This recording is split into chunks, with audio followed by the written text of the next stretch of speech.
Olá, estudante do nosso curso de auxiliar pedagógico aqui do IF Sul de Minas, campus Poços de Caldas, pelo programa Novos Caminhos. Estamos chegando à reta final da nossa disciplina de legislação, organização e estrutura da educação brasileira. Essa que é a primeira disciplina específica do nosso curso. Na semana passada, que foi a semana 2 dessa disciplina de legislação, nós abordamos os níveis e etapas da educação nacional. E hoje estaremos abordando a questão das modalidades educacionais. Primeiramente, é importante a gente fazer uma diferenciação desses conceitos: níveis, etapas e modalidades. É importante ressaltarmos que níveis de educação no Brasil são apenas 2 níveis: educação básica e a educação superior. Educação básica, que ela vai desde a educação infantil até o ensino médio, e a educação superior, da graduação até os cursos de pós-graduação estrito sensu. Já a modalidade de educação é a forma, é o modo como essa educação é ofertada, o modo como essa educação é oferecido. Daí essa terminologia modalidades de educação. Então, aqui no material didático para essa semana, você tem aí a indicação dos artigos da LDB, que serão nosso objeto de estudo, para que a gente aborde essas modalidades, e também tem um texto que eu deixei aí para vocês estarem acompanhando. A primeira dessas modalidades que nós vamos falar é a educação profissional e tecnológica. Que a educação profissional e tecnológica, nós vamos ter dentro dela uma divisão, que é a educação profissional técnica de nível médio, e educação profissional e tecnológica num contexto mais amplo, que vai desde os cursos FICs até os cursos superiores de tecnologia.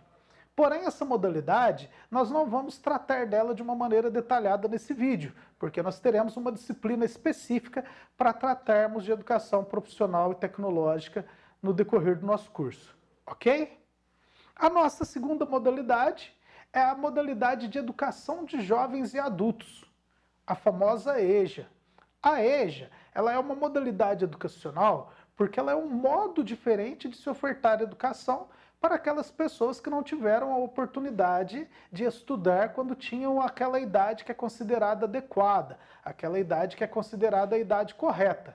Então, o nosso referencial sobre EJA na LDB são os artigos 37 e 38. E lá você vai ver, então, que a EJA ela é organizada de uma maneira diferente da educação regular, em relação à carga horária, em relação ao modo de trabalho com esses alunos. E existem depois outras legislações, outros documentos que vão tratar dessa característica da EJA. Também como modalidade educacional, nós temos uma modalidade que tem ganhado muito espaço no cenário educativo brasileiro nos últimos anos, que é a educação especial. Educação especial, ela é uma modalidade educacional porque ela também é um modo diferente de se ofertar educação, de se ofertar um atendimento, que é o que nós vamos chamar de atendimento educacional especializado, para aqueles cidadãos, aquelas crianças, adolescentes, até mesmo adultos, que possuem alguma necessidade educacional especial. Tá? Quando nós pensamos em necessidade educacional especial, pode ser a criança que tenha um déficit de aprendizagem, pode ser a criança que tem uma síndrome de Down, que tenha autismo, o aluno que possui surdez, o aluno que possui, que é portador de cegueira, de qualquer necessidade que exija um tratamento diferente daquele aluno em relação ao material didático, em relação à metodologia de ensino, em relação à postura do profissional que vai transmitir a ele os conhecimentos, os conteúdos que são abordados na educação regular, mas com características peculiares para atender aquela necessidade do indivíduo. Tá? Então, a educação especial ela tem ganhado muito destaque ao longo dos últimos anos, com legislação específica, com propostas específicas de atendimento. A próxima modalidade educacional que nós vamos falar, vocês também já estudaram ela aqui no início desse curso, que é a educação à distância. A EAD, ela é considerada uma modalidade porque ela também atende o indivíduo, seja na educação básica ou na educação superior, seja no ensino fundamental, no médio, num curso técnico, mas com características diferentes, com modos diferentes.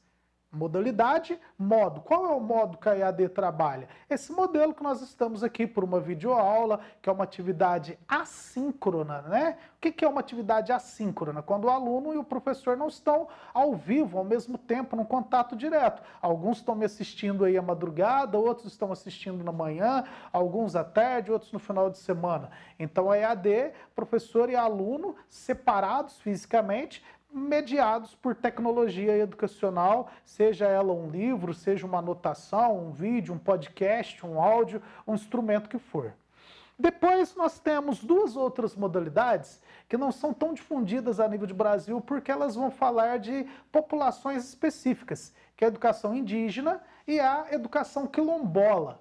São educações que também vão no modelo de atendimento que atenda às particularidades dos nossos colegas indígenas, das populações quilombolas, e então a educação tradicional é trabalhada dentro daquelas comunidades com particularidades de atendimento específico. Na LDB nós temos alguns artigos que falam sobre isso, mas há uma legislação correlata através de decretos, de portarias, de resoluções do Conselho Nacional de Educação, de pareceres, que vão estabelecer o modo de atendimento dessas populações que devem ter o seu direito à educação garantido, tal qual da população regular do campo ou da cidade. Por fim, chegamos aí à educação do campo. Educação do campo nada mais é do que a educação que é ministrada lá no espaço rural. Tá? A diferença que nós temos na atualidade é que as regiões mais desenvolvidas do Brasil, especialmente região sul, região sudeste, basicamente aboliram a educação do campo, né? Fecharam as escolas rurais, fazendo um êxodo rural dos cidadãos, das crianças, dos adolescentes que moram na zona rural, trazendo essas crianças para a zona urbana. No meu entendimento, quanto pesquisador da educação, isso é um erro muito grande, porque a gente tira a criança lá do seu locus habitacional, do local onde ela vive, e traz ela para a cidade, possibilitando aí uma infinidade de problemas.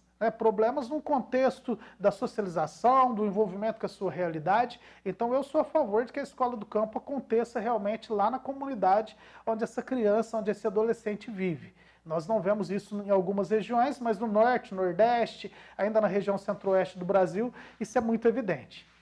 E aí a nossa última informação sobre modalidade educacional, isso não está preconizado na LDB como uma modalidade específica, mas tem ganhado muito espaço nos últimos tempos, que é a educação militar.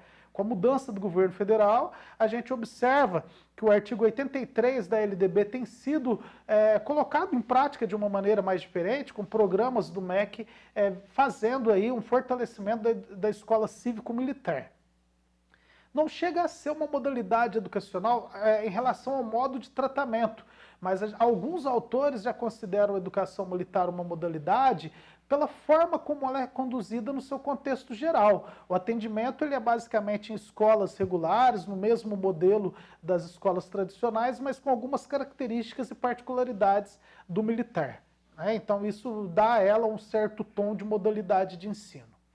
E aí, para de fato finalizarmos, alguns ainda estão habitualmente, nesse momento de tantas mudanças, chamando o homeschooling de modalidade educacional.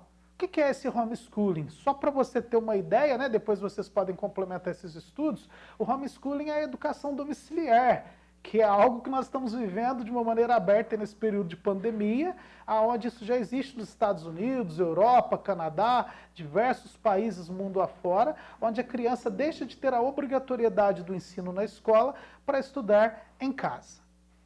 Então, o nosso propósito com esse vídeo foi esclarecer um pouco aí das modalidades educacionais. Se fosse para a gente aprofundar nessa temática, a gente ficaria aqui algumas horas, mas não é o nosso propósito de um modo geral. Então, espero que vocês tenham tirado algumas dúvidas e, no caso de mais dúvidas, necessitando de mais informações, complementariedade de estudos, entre em contato comigo e principalmente com o seu tutor através da plataforma. Bons estudos para você, nos vemos numa próxima aula.